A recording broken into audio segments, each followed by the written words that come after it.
Good morning. It's a nuclear cask talk morning. Now, casks, that's right, same things you put dead bodies in, so they don't float away, right? Well, these casks have been designed and argued and bought, and politicians bought, and very little science played around these things. It's lip service, it's garbage talk. There's no long term studies or planning. Go find a good study. Go find an independent group that's monitoring what's going on with these fuel casks. So, what happens is, after that rod is pulled out of a nuclear reactor, highly radioactive and deadly as all can be, it's put into a pool, a swimming pool, for 4 to 10 years, depending on the kind of fuel it is, and it's allowed to cool down. This is what they call it, is cool down. What it's allowing to do is the radioactivity, the interactions caused by a highly radioactive environment, makes the rod just burn inside internally. It takes years for it to cool down to become a little more stable. When it's a little more stable, they can put it closer to other rods and not have to worry quite so. They have to worry, but not quite so much about it, right? Anyway, at the end of that 4 to 10 year cooling cycle in a lovely, clean swimming pool we're paying for, they're going to go into these casks. These casks, as they're currently designed, have a 10-year life cycle.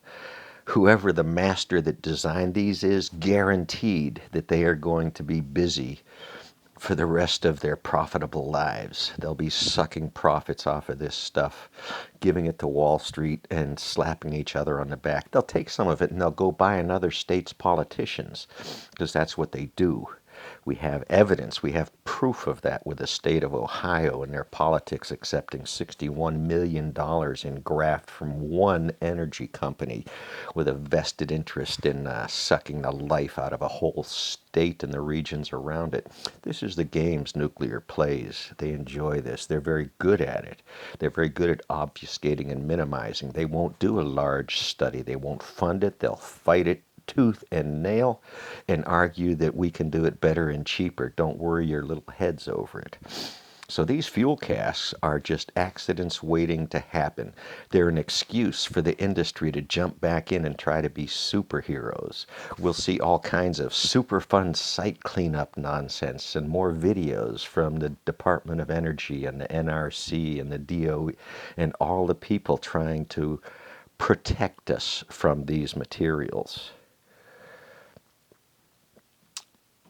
And then you'll hear an argument among the nuclear wizards whether 1 or 0 people died from the Fukushima radiological release across counties, the whole country. Don't worry your head, though.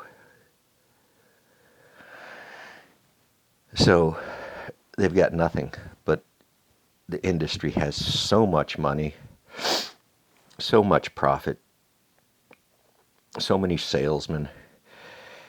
What's a mother to do? And what's interesting is the nuclear advocates are helpless.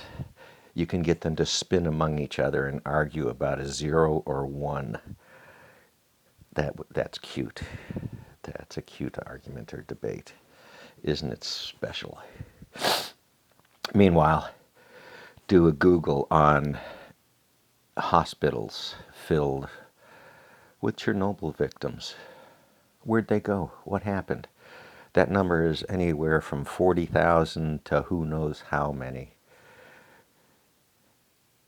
There's places nature's bounty can't be eaten because of the pollution from that stuff.